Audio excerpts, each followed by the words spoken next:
Rencananya ketiga terpidana mati ini akan ditempatkan di blok di Lapas Batu Nusa Kambangan di Cilacap. Iya, sebelum kemudian dieksekusi begitu ya.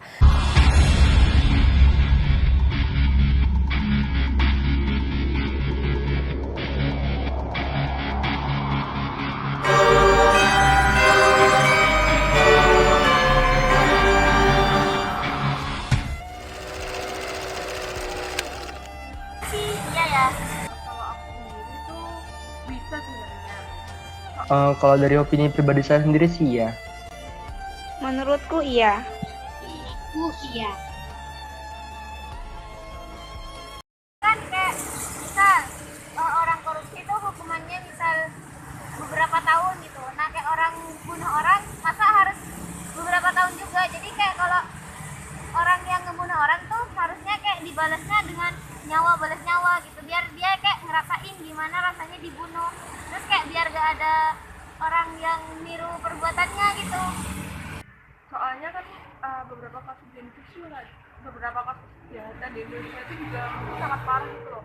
Mulai dari pembunuhan, apalagi bencana, terus pelajaran kepada anak-anak yang begitu banyak. Terus kayak narkoba kan juga lagi banyak juga kan di Indonesia.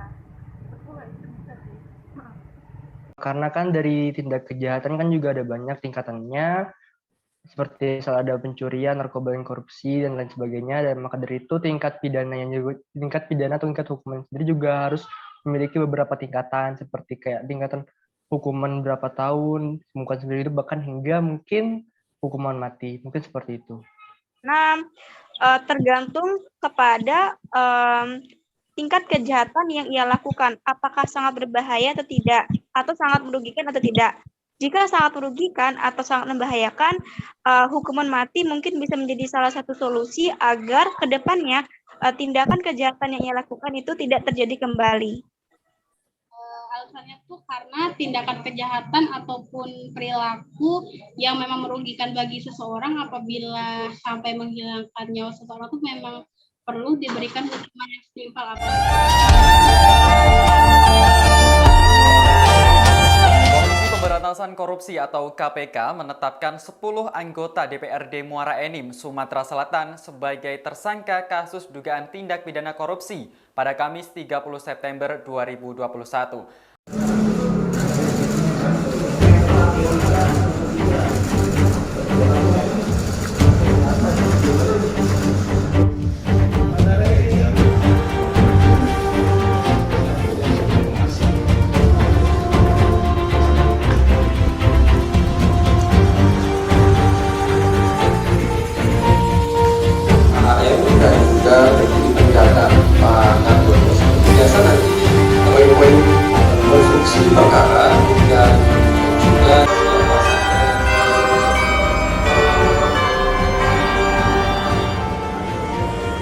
Menurut saya, seorang koruptor itu tidak perlu diberi hak untuk membela diri. Menurutku iya. Kalau dari opini saya sendiri masih tetap dengan jawabannya ya.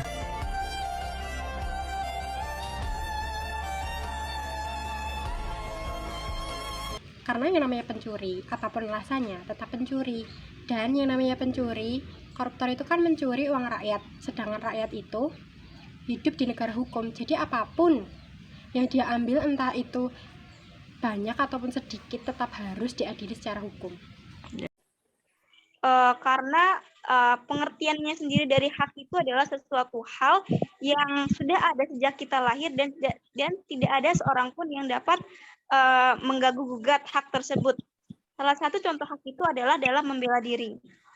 Karena kan meskipun dia adalah seorang koruptor, dia juga sebagai manusia, dia memiliki hak untuk menyampaikan pendapatnya, dan juga tentunya dengan pendapat tersebut itu bisa memberikan kepada hakim seperti hukuman apa yang pantas untuk dia.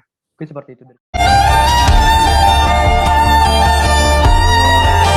Wakil Bupati Sorong Suko Harjono berharap revitalisasi unit pelaksanaan teknis Samsat Kabupaten Sorong dapat mendorong kepatuhan wajib pajak melaksanakan kewajiban membayar pajak.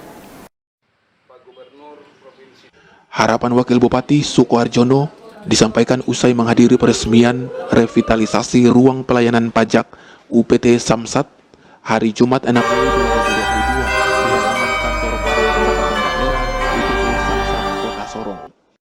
Kalau dari opini saya sendiri tidak.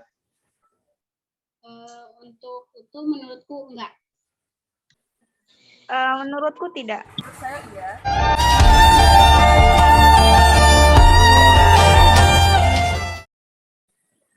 Karena seperti ini, kan di sila kelima juga dicantumkan kan ya bahwa keadilan sosial bagi seluruh rakyat Indonesia, di mana keadilan di sini artinya semuanya itu bukan sama rata, tapi semuanya itu sama-sama sesuai dengan apa yang dia miliki. Jadi misal kayak mereka itu yang tidak memiliki itu kayak kurangan harus diwajibkan untuk bayar pajak, sepertinya mereka tidak mampu. Jadi itu belum mencerminkan sosok keadilan sosial bagi seluruh rakyat Indonesia. Jadi seperti itu.